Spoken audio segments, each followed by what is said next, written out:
Fils et du Saint-Esprit, ainsi soit-il. Ce soir, nous fêtons Saint Vincent de Paul.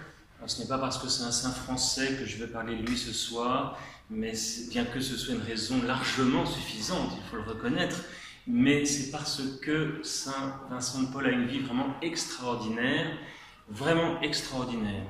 à plus d'un titre, dont je voudrais le résumer en quelques mots. D'abord, Saint Vincent de Paul n'est pas né saint, loin de là. Loin de là, il a même été ordonné prêtre sans être un saint, loin de là, puisque à l'époque, au moment de son ordination, Saint Vincent ne recherchait que la tranquillité dans le ministère de prêtre, à savoir qu'il recherchait à une place pour avoir un bénéfice ecclésiastique, c'est-à-dire un revenu, une rente lui permettant de vivre tranquillement. Voyez-vous ? Alors, c'est une manière de voir le sacerdoce, évidemment, mais qui n'est pas tout à fait celle que le Christ attend, n'est-ce pas? Donc, il n'était pas vraiment sur le bon chemin quand il a été ordonné prêtre. La grâce faisant toujours des miracles, et la grâce ne manquant jamais à celui qui la demande et qui la recherche, eh bien, Saint Vincent de Paul s'est converti et a compris que ce n'était pas sur la bonne voie qu'il était, et alors sa vie a complètement changé. Il a complètement changé et il est devenu, de quelqu'un de très paresseux, il est devenu quelqu'un d'extrêmement actif. Il a une vie absolument incroyable d'activité. On se demande comment il a pu faire tant de choses. Il s'est principalement, entre autres, occupé des plus malheureux, des plus pauvres. Il a fondé 2 communautés, une de religieuses et une de prêtres, pour s'occuper de l'éducation et des soins des plus pauvres. Il a en même temps été aumônier de religieuses de la Visitation, donc il avait un certain nombre de religieuses à diriger spirituellement, et en plus de ça, il a été conseiller du roi et de la reine. Donc on se demande comment il pouvait faire autant de choses en une seule journée, et cela pendant évidemment des dizaines d'années.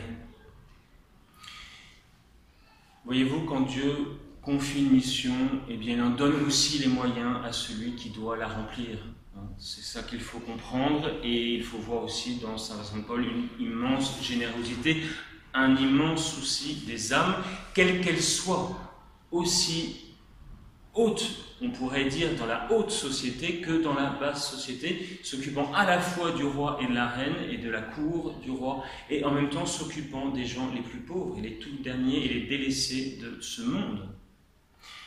Voilà aussi quelque chose de tout à fait extraordinaire, parce qu'on est peut-être parfois capable de s'occuper de certaines personnes, mais pas forcément de d'autres.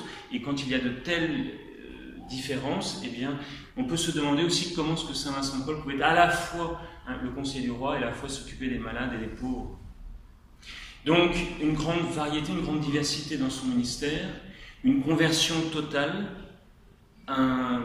se laissant totalement guidé par le Seigneur, se laissant totalement transformé pour faire une œuvre finalement qui le dépasse infiniment. Donc, ceci pour nous donner aussi du zèle dans notre apostolat, nous les prêtres bien sûr, mais aussi pour vous, parce que nous sommes tous confrontés, nous sommes tous devant des besoins que nous devons auxquels il faut essayer de répondre dans la mesure, bien sûr, de nos besoins.